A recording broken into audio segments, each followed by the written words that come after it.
La chronique du cosmos.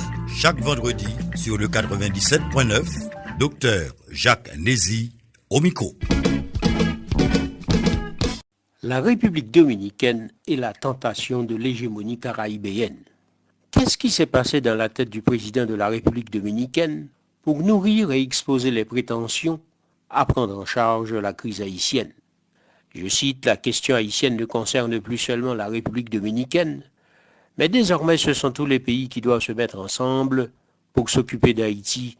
Fin de citation, a déclaré le 24 septembre 2021 Louis Abinader, président de la République dominicaine, dans des propos relayés par le quotidien dominicain Listín Diario. Et plus loin, il ajoute, chaque fois qu'Haïti a subi une catastrophe, nous les Dominicains avons toujours été les premiers à lui venir en aide.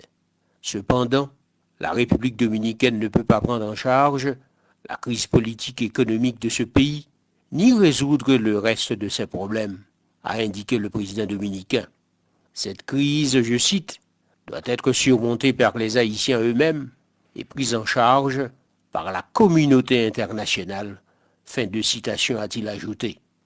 Mais le président dominicain n'a pas une position isolée sur la question haïtienne. Il a pu s'allier à son plaidoyer des pays latino-américains tels le Costa Rica, le Panama, avec lesquels le président dominicain a conclu une alliance dénommée Alliance pour le renforcement de l'institutionnalité démocratique. Les déclarations du président dominicain n'ont rien de surprenant. Elles renvoient à une constante dans l'imaginaire politique de la classe dominicaine.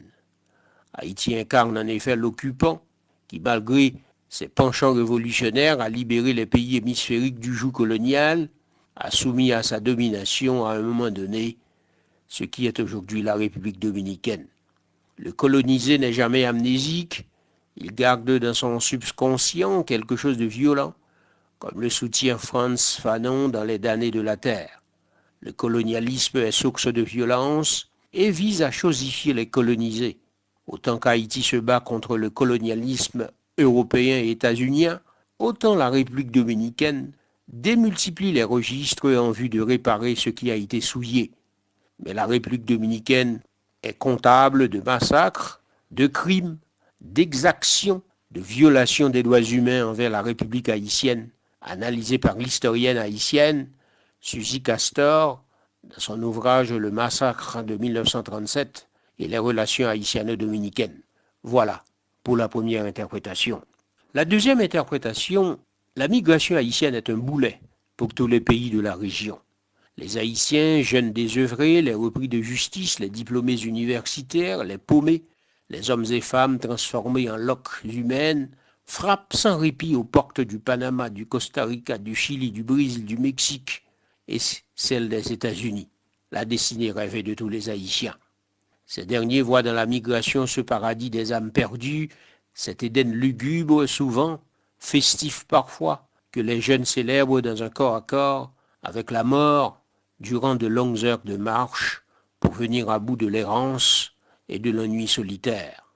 Certes, la migration est une arme de nuisance des faibles face aux puissances capitalistes qui extorquent, pillent, exploitent les ressources des pays faibles. La migration est un facteur de nuisance qui fait peur aux chantres des droits humains, qui oublient souvent que le premier des droits positifs est l'accès au pain, à l'éducation, à la sécurité.